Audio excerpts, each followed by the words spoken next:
Praise the Lord. ഉൽപ്പത്തി പുസ്തകം 17-ാം അധ്യായം 1 മുതൽ 27 വരെയുള്ള വേദഭാഗങ്ങൾ. അബ്രാമിന് 99 വയസ്സായപ്പോൾ യഹോവ അബ്രാമിന് പ്രത്യക്ഷനായി അവനോട്, ഞാൻ സർവശക്തിയുള്ള ദൈവമാകുന്നു, നീ എൻ്റെ മുമ്പാകെ നടന്ന് നിഷ്കളങ്കനായിരിക്കുക.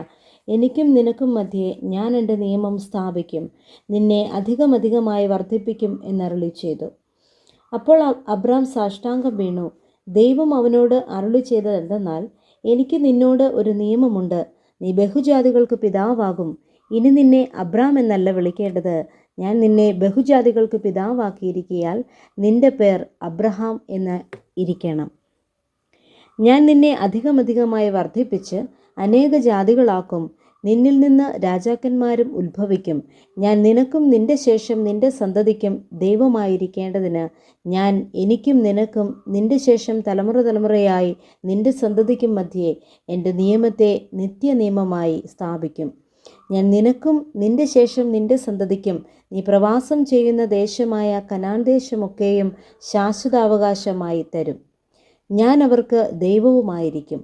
ദൈവം പിന്നെയും അബ്രഹാമിനോട് അരുളി ചെയ്തത്, നീയും നിന്റെ ശേഷം തലമുറ തലമുറയായി നിന്റെ സന്തതിയും എൻ്റെ നിയമം പ്രമാണിക്കണം.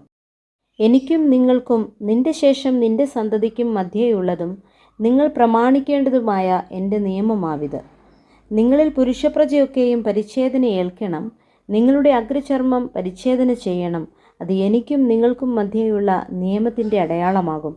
തലമുറ തലമുറയായി നിങ്ങളിൽ പുരുഷപ്രജയൊക്കെയും 8 ദിവസം പ്രായമാകുമ്പോൾ പരിച്ഛേദന ഏൽക്കണം. വീട്ടിൽ ജനിച്ച ദാസനായാലും നിന്റെ സന്തതി അല്ലാത്തവനായി അന്യനോട് വിലയ്ക്ക് വാങ്ങിയവനായാലും ശരി, നിന്റെ വീട്ടിൽ ജനിച്ച ദാസനും നീ വില കൊടുത്ത് വാങ്ങിയവനും പരിച്ഛേദന ഏറ്റേ കഴിയൂ. എൻ്റെ നിയമം നിങ്ങളുടെ ദേഹത്തിൽ നിത്യനിയമമായിരിക്കണം. അഗ്രചർമ്മിയായ പുരുഷപ്രജയെ പരിച്ഛേദന ഏൽക്കാതിരുന്നാൽ ജനത്തിൽ നിന്ന് ഛേദിച്ചു കളയണം. അവൻ എൻ്റെ നിയമം ലംഘിച്ചിരിക്കുന്നു. ദൈവം പിന്നെയും അബ്രഹാമിനോട്, നിന്റെ ഭാര്യയായ സാറായിയെ സാറായി എന്നല്ല വിളിക്കേണ്ടത്, അവളുടെ പേർ സാറ എന്നിരിക്കണം. ഞാൻ അവളെ അനുഗ്രഹിച്ച് അവളിൽ നിന്ന് നിനക്കൊരു മകനെ തരും. ഞാൻ അവളെ അനുഗ്രഹിക്കുകയും അവൾ ജാതികൾക്ക് മാതാവായി തീരുകയും ജാതികളുടെ രാജാക്കന്മാർ അവളിൽ നിന്ന് ഉത്ഭവിക്കുകയും ചെയ്യും എന്ന് അരുളി ചെയ്തു. അപ്പോൾ അബ്രഹാം കവിണ്ണു വീണ് ചിരിച്ചു. 100 വയസ്സുള്ളവന് മകൻ ജനിക്കുമോ? 90 വയസ്സുള്ള സാറ പ്രസവിക്കുമോ എന്ന് തൻ്റെ ഹൃദയത്തിൽ പറഞ്ഞു. ഇശ്മായേൽ നിന്റെ മുമ്പാകെ ജീവിച്ചിരുന്നാൽ മതി എന്ന് അബ്രഹാം ദൈവത്തോട് പറഞ്ഞു.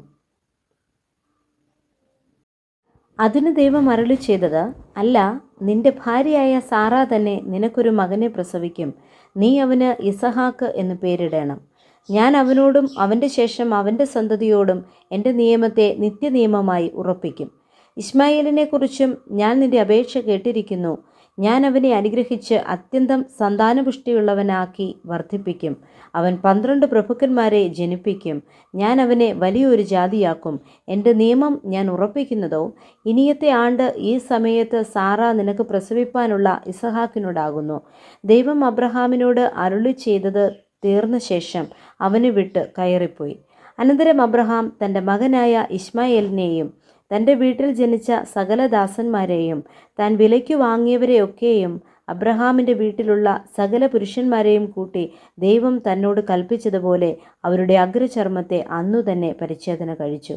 അബ്രഹാം പരിച്ഛേദന ഏറ്റപ്പോൾ അവന് 99 വയസ്സായിരുന്നു. അവൻ്റെ മകനായ ഇശ്മയേൽ പരിച്ഛേദന ഏറ്റപ്പോൾ അവന് 13 വയസ്സായിരുന്നു. അബ്രഹാമും അവൻ്റെ മകനായ ഇശ്മയേലും ഒരേ ദിവസത്തിൽ പരിച്ഛേദനയേറ്റു. വീട്ടിൽ ജനിച്ച ദാസന്മാരും അന്യരോട് അവൻ വിലയ്ക്ക് വാങ്ങിയവരുമായി അവൻ്റെ വീട്ടിലുള്ളവർ എല്ലാവരും അവനോടുകൂടെ പരിച്ഛേദനയേറ്റു.